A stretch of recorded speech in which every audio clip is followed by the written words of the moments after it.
All right, here's the moment. This is the moment when demanders and suppliers come together to establish a price. This video is critical for you to understand.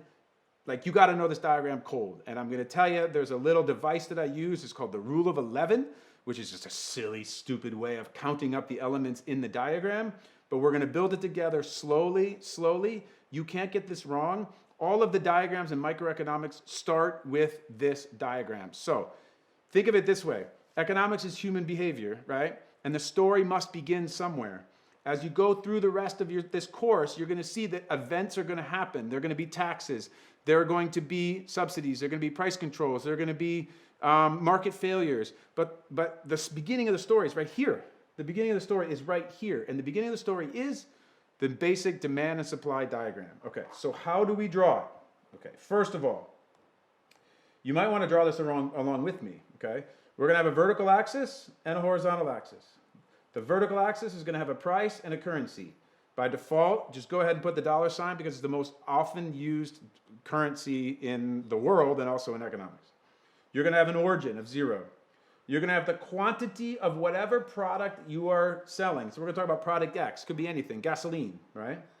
The quantity of product X, and you need a unit, thousands, and then you need a time period per year.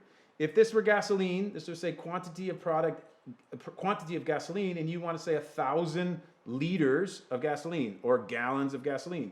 If it were corn, you might want to say, it would say the quantity of corn, and it would say like thousands of bushels of corn, okay?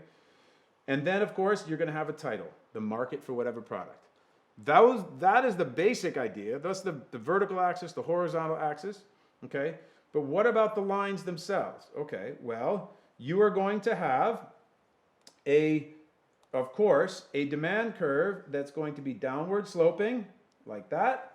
You are going to have an upward sloping supply curve like that, okay? And you want to label those properly, which means you're going to say something like, no, not something like, you're going to label this here S1, and you're going to label this here D1.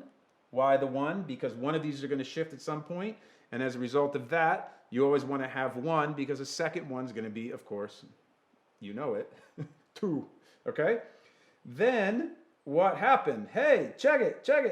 We have a handshake. We have an established market equilibrium price. And what's that market equilibrium price? Well, it's going to be whatever we decided it's going to be. But the way that we are going to look at it is it's going to be 1 here, right? And also a market equilibrium price of that right there. And I can move those, right? But as this goes here, okay. Let me do it. I'll do it this way. Watch this. I'll just drop. Okay. So we have a market equilibrium there,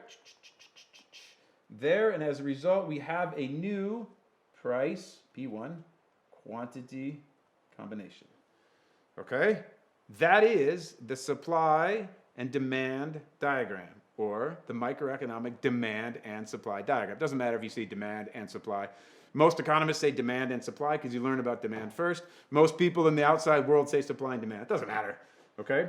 But look how many elements you have. Check it out. Check it. There are, count them, 1, 2, 3, P1, origin, 4, 5, Q1, quantity, 6, units, 7, year, 8, D1, 9, S1, 10, and you know it, the title is 11. 1, 2, 3, 4, 5, 6, 7, 8, 9, 10, 11.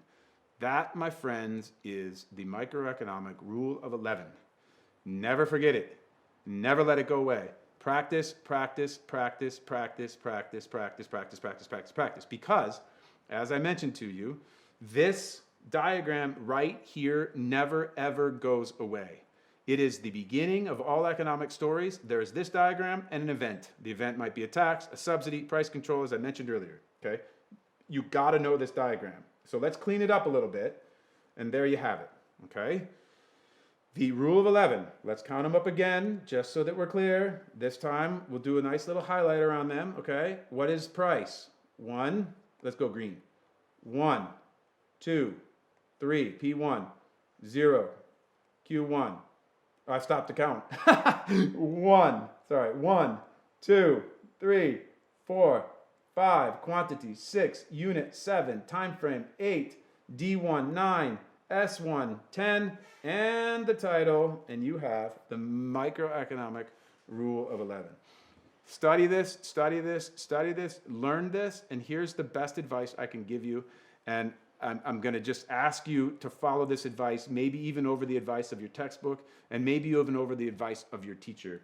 And that is, listen, this coordinate right here needs to be P1, and that needs to be Q1.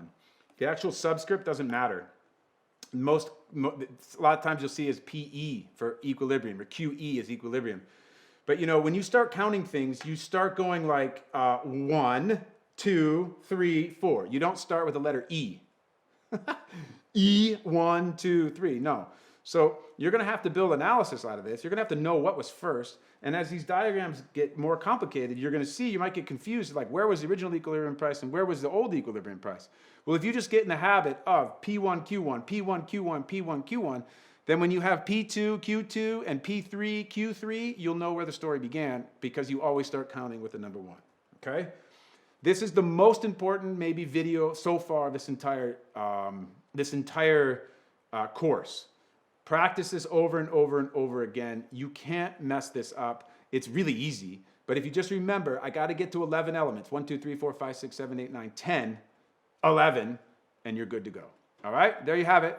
The microeconomic demand and supply diagram. Practice this over and over and over and over.